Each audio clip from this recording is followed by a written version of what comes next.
اهلا وسهلا بكم في حلقه جديده من حلقات فانتازي الدوري الانجليزي وشويه نصايح كده تخص ايه الفتره اللي جايه نقدر ان احنا نظبط كده قبل الجوله 20. لقيت النهارده اجازه قلت اصحى بدري كده اصور حلقه واقدر ان انا انزلها لكم، فهتكلم في كل التفاصيل اللي انتم سالتوني فيها على تويتر وعلى الحلقات حتى اللي فاتت. هنتكلم في كل التفاصيل دي يا شباب، لكن طالما وصلك الفيديو انت عارف لايك واشتراك في القناه وتفعيل زر الجرس. الاشتراكات في القناه الفتره الاخيره مش احسن حاجه، في 54% من اللي بيتفرجوا على القناه مش مشتركين في القناه. كمان ممكن تلاقي الفيديو وصل ل 4000 مثلا وتلاقي عليه 200 لايك او 300 لايك، فشدوا حيلكم معانا شويه يا شباب. واللي عنده لسه اي سؤال يكتبوا لي تحت في الكومنتات وهنتناقش فيه مع بعض ان شاء الله. انا مش ناسي الناس اللي كانت طالبه مني حلقه وايلد كارد وحلقه فري هيت وحلقه للتشكيله بتاعتي، ان شاء الله هننزلها، لسه عندنا وقت قبل الديدلاين بتاع الجوله 20 باذن الله.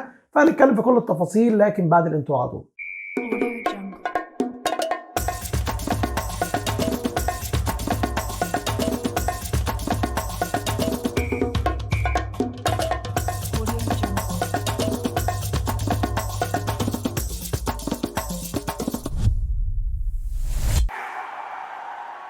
اهلا وسهلا بكم مره ثانيه. مبدئيا كده الحلقه ديت فيها شويه حاجات كده متجمعين، ممكن تحس ان الدنيا كده ايه، كل سؤال جاي من ناحيه بس عشان احنا نقدر ان احنا نجاوب على الناس. في نقطه مهمه جدا ومقارنه مهمه جدا جدا جدا حبيت ان انا انزلها لك، خاصه الناس اللي بتعمل وايلد كارد، الناس اللي بتعمل التغييرات بتاعتها محتاره تعمل ايه في اللعيبه البريميوم. عندك اللعيبه البريميوم احنا عندنا دلوقتي 4 لاعبين بريميوم موجودين، عندك صلاح، عندك دي بروين، عندك كين، عندك هالاند. دول ال4 لعيبه اللي انت الناس كلها بتدور في الفلك بتاعهم. لما تبص على المقارنه بتاع النهارده، لو انت عايز تختار 2 لعيبه هتبدا عينك تروح على ال2 لعيبه اوتوماتيك، مش هتكون محتاج حاجه تانية عشان ما تبقاش مخدوع في اللي انت بتشوفه في الملعب او اللي انت بتسمعه. بص معايا كده، الاول هنتكلم عن 3 محاور بالنسبه لكل لاعب: عدد البلانكات اللي طلع فيها، عدد النقط اللي جابها، معدل النقط لكل مباراه. لما تيجي عند صلاح انا جايبه اول واحد لان صلاح اكتر لاعب بلانك في ال4 لاعبين. صلاح بلانك 9 مرات، 9 مرات عدد البلانك بتاع صلاح، جايب 98 نقطة، معدل النقط بتاعته 5.8 في كل لقاء، ده معدل نقط محمد صلاح. تيجي عند دي بروين اللاعب البلانك بعده على طول 6 بلانكات بالنسبة لدي بروين، وبالتالي جايب 96 نقطة أقل من صلاح بنقطتين، ومعدل النقط بتاعته 5.9 أعلى من صلاح ب1. فلما تيجي تبص على الاثنين دول هتلاقي تقريبا الاثنين ارقامهم واحد. صلاح بلانك 3 مباريات اكتر لكن جايب نقطتين اكبر، ودي بروين معدل النقط بتاعته زياده 1. فبالتالي تحس ان الاثنين لعيبه شبه بعض وتقريبا سعرهم برضو يعتبر سعر قريب جدا من بعضه. فبالتالي لو انت بتفكر بتدور بين الاثنين عادي، صلاح زي دي بروين. دي بروين بيلعب كرات وبيعمل اسيستات اكتر، عادي جدا صلاح ممكن يكون بيسجل اكتر. فهي الفكره كلها في الاخر لو انت محتار بين الاثنين مع مين، مثلا تجيب واحد زي هالاند، يبقى انا ممكن اروح مع صلاح. دي فكرتي ان انا اروح مع صلاح عشان اكون موزع اللعيبه بتاعتي، عشان ما يحصلش زي الماتش اللي فات. النقطه اللي انا كنت بتكلم فيها دايما، هروح اجيب دي برون واروح اجيب هالاند، هدفع 25 مليون والاخر الماتش اللي فات يطلعوا بلانك الاثنين. صلاح بلانك الناحيه الثانيه، بس انا بكلمك في حاله ممكن تحصل في ماتش، يعني انا بكلمك على حاله ممكن تحصل في ماتش. فممكن مثلا صلاح هنا يسجل، الناحيه الثانيه السيتي يخسر او السيتي يتعادل او حد تاني اللي يجيب الجول. فدي نقطه لازم تكون حاطها في دماغك لو انت محتار تجيب مين مع هالاند من لعيبه نص الملعب. واقول لك على النقط الثانيه قدام. طيب اللاعب الثالث هو هاري كين. هاري كين بلانك 4 مرات في الجولات اللي فاتت كلها، معدل النقط بتاعته 7.1، جايب 127 نقطة في الفترة اللي فاتت. وديت نقطة مهمة جدا لازم تحط تحتها 10 خطوط. نقطة هاري كين دي 4 بلانكات، 127 نقطة، 7.1. حط في مقارنة مع هالاند. هتقول لي حد هيتقارن بهالاند؟ اقول لك كين هيتقارن بهالاند. هالاند بلانك 3 مرات، يعني كين بلانك ماتش واحد زيادة عن هالاند.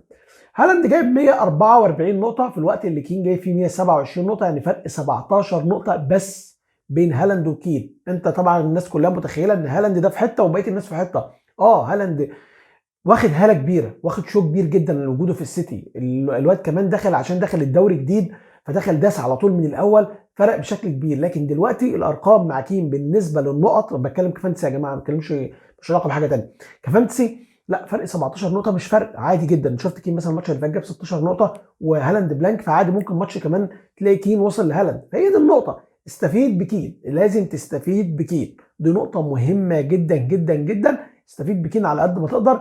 كمان هالاند معدل النقط بتاعته 9.3 في كل ماتش، فبالتالي لما تيجي تبص على القصة كده هتلاقي فرق نقطتين في الماتش. ده معدل النقط بتاعته. فهي دي النقطه اللي انا عاوز اوصلها لك. لو انت بتسالني عن احسن 2 بريميوم في دول، هقول لك هالاند وكين احسن 2 بريميوم. لو انت بتحط الاربعه في مقارنه واحده، احسن 2 بريميوم هو هالاند وكين انا هجيبهم.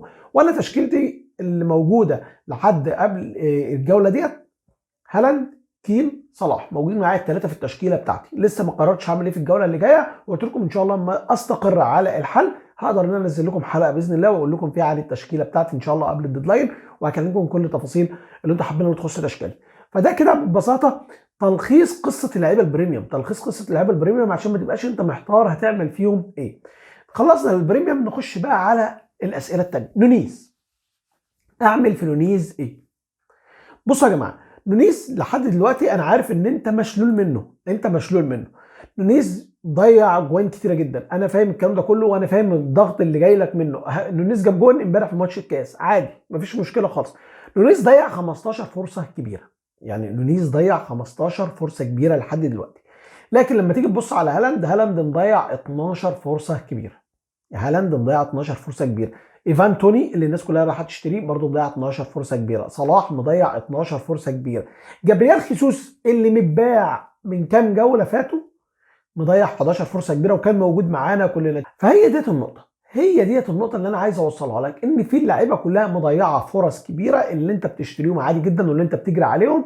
لكن هو نونيز الموضوع متسلط عليه بزياده من اللزوم. لو بتسالني على قرار الشخصي، انا مش هجيب نونيز معايا في التشكيله بتاعتي، ومش بفكر ان انا اجيبه معايا في التشكيله بتاعتي. تقول لي انت بتقول على عليه هو كويس واكيد هينفجر والكلام ده كله، لكن مش هجيبه معاك في التشكيله بتاعتك. ليه؟ لنقطه مهمه جدا جدا لازم تكون حاطه في دماغك.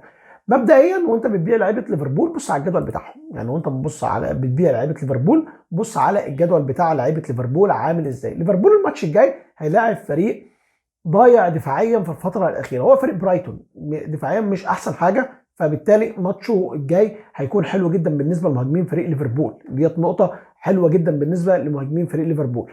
النقطه الثانيه، وانا بقرر ان انا اشتري، انا عندي لعيبه في خط الهجوم حلوه ممكن ان انا اشتريها تاني مكان نونيز بشكل كبير. عندي ممكن افكر في كين، عندي متروفيتش، عندي ايفان توني، عندي فانا عندي ناس كتيره جدا في الهجوم. فبالتالي مش هشغل المكان ده بلاعب انا عارف ان هو متالق. يعني انا مش هشغل، يعني انا مش هجيب نونيز على حساب كين، ما انا لو جبت نونيز اروح مثلا ابيع كين او بيع متروفيتش او توني.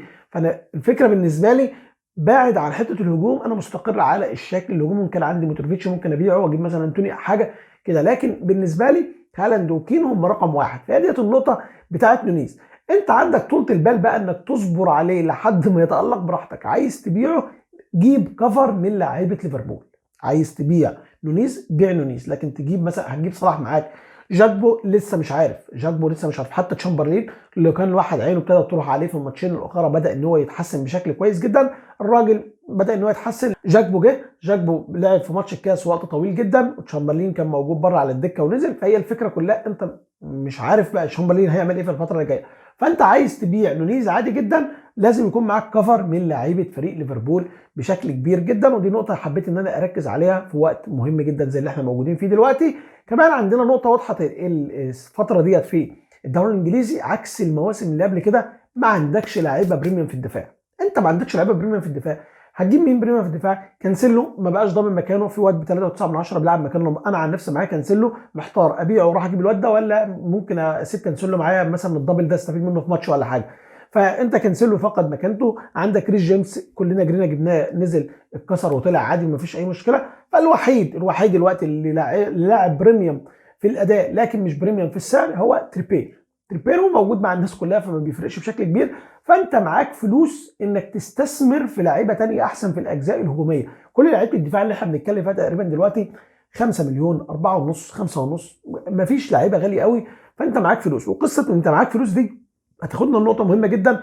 الناس اللي بتجري دلوقتي ان هي تعمل التغييرات بتاعتها، ناس كتير جدا عايز تعمل تغييرات. اصل اللاعب هيغلى السنه دي، فلوس كتيره احنا مش عارفين نشتري مين السنه دي، فلوس كتيره عشان عندك اختيارات كتيره جدا بسعر رخيص، سواء في خط الدفاع او في خط النص. حتى معظم الناس معاها مارتينيلي، معاها راشفورد، معاها الميرون، معاها اوديجارد، معاها ساكا، معاها لعيبه اصلا اسعارها حلوه. فانت بالتالي معاك فلوس انت مش عارف هتعمل بيها ايه، ومعاك فلوس بره موجوده في البنك. فبالتالي اصبر اصبر، لسه عندنا دبلات، لسه عندنا حاجات تتعلم. لما تتعلم ابقى اعمل اللي انت عايزه بعد كده، يعني لما تتعلم اعمل اللي انت عايزه بعد كده. فهي احسن خط استثمر فيه دلوقتي من وجهه نظري هو خط الهجوم. خط الهجوم ادفع فيه عادي جدا في هالاند، وادفع فيه في كين عادي جدا، ما عنديش اي مشكله خالص. وبعد كده استثمر في خط النص، ممكن يجيب الخمسه اللي في خط النص بيلعبوا بشكل كويس جدا. الكلام ده هياخدنا لنقطه مهمه جدا، وهو احسن شكل العب بيه ايه. العب 3 5 2، العب 3 4 3، العب 4 3 3. الفكره بالنسبه لك انت عناصرك ايه في الملعب، انت عناصرك ايه اللي انت شاريها. يعني بمعنى صح، لو انت الخامس بتاعك في خط الوسط لاعب حلو ولاعب بيجيب نقط، العب بخمسه مثلا في خط الوسط عادي جدا. لو انت الثلاثه بتوعك الهجوميين بيلعبوا بشكل كويس واساسيين، عندك مثلا هالاند وكين متروفيتش او توني، الناس دي كلها ممكن تلعب بثلاثه في الهجوم عادي جدا. فهي الفكره انت اللعيبه بتاعتك عامله ايه. لو انت جايب اتنين في خط النص مثلا ضعاف، كده كده هتلعب بثلاثه في خط النص، يعني انت كده كده تلعب بقى بثلاثه في خط النص خلاص. طب لو انت جايب اتنين حلوين في الهجوم، هتلعب باتنين بس في خط الهجوم، هم اللي هم يكونوا كويسين. نروح عند نقطه لعيبه السيتي. لعيبه السيتي اعمل فيها ايه؟ انا محتار، لعيبه السيتي اعمل فيها ايه؟ لعيبه السيتي لو انت بتتكلم عن حد مضمون هتجيب هالاند. لو انت بتتكلم عن حد مضمون هتجيب هالاند. هالاند خلاص وشكرا. هجيب مين تاني؟ شايف كيفن دي بروين تقريبا اخر 3 ماتشات بلانك، يعني اخر 3 ماتشات بلانك. انا عارف ان هو لعب كوره حلوه جدا لهالاند في الماتش اللي فات، وهالاند كان ممكن ان هو يسجلها، لكن المضمون اللي اقدر اقول لك مضمون في الفريق السيتي هو هالاند. اي حد غير كده ريسكات، اي حد غير كده ريسكات انت هتفكر فيه.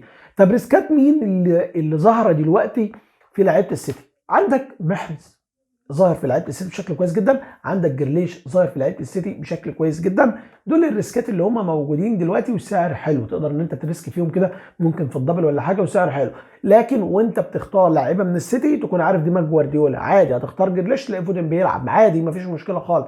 تجيب محرز تلاقي برناردو سيلفا هو اللي بيلعب في المكان ده عادي جدا، ما عندوش مشكله، يعني ما عندوش مشكله. كانسيلو اللي هو كان قاعد الموسم اللي فات كله بيلعب اساسي، السنه دي انت شايفه جايب واد صغير سفروت كده عم بيلعب مكانه عادي. فتبقى انت عارف وانت بتختار لعيبه السيتي الدنيا هتمشي ازاي. بعد كده فكره متروفيتش ابيعه واروح اشتري توني، وارد. وارد ان انت تروح تبيعه وتجيب توني. متروفيتش ماشي بشكل كويس جدا في الفتره اللي فاتت. لو انت مش هتخسر فلوس كتيره جدا في متروفيتش وكنت جايب سعر حنين، اول وقت هتخسر فلوس كتيره، عادي جدا سيب متروفيتش وخلاص موجود معاك في التشكيل. لكن عارف الناس مقدره هيلعب قدام دفاع نيوكاسل الماتش الجاي، بعد كده يلعب قدام دفاع توتنهام، هيكون ماتشاته صعبه، فماتشات غلسه شويه بالنسبه للمتروفيتش في الفتره اللي جايه. فلو انت عايز تخلص منه ال3 ماتشات اللي جايين وبعد كده ترجع تجيبه، لان عنده نيوكاسل وتوتنهام وتشيلسي، عنده ماتشات رخمه شويه، فعادي انا اتفهمها. في الوقت اللي انت عندك واحد زي ايفان توني عنده ماتشات احلى من كده بشكل كبير جدا، عنده بورنموث، عنده ليدز، عنده ساوثهامبتون، فعنده ال3 ماتشات برده حلوين. ممكن ان انت تعمل ايه الروتيشن كده، تروح تجيب ايفان توني ال3 جولات دول، وبعد كده ترجع تاني متروفيتش تاني مكانه. ولما ايفان توني يتوقف بقى، الواد ماشي بشكل كويس الصراحه، يعني الواد ماشي بشكل كويس الصراحه. فده كده الحلقه بتاعتنا بتاع النهارده يا شباب. اتمنى الحلقه تكون عجبتكم، حاولت اجاوب على معظم الاسئله اللي الناس بتسالها. لو وصلت معانا للنقطه ديت، حابب ان انا اشكرك بشكل كبير جدا على الدعم ان انت توصل معانا للنقطه دي. حابب اشكرك شكرا جزيلا. لو عندك اي سؤال اكتبه لي تحت في الكومنتات، لايك والاشتراك في القناه وجرس التنبيهات مهم جدا. شكرا، سلام عليكم.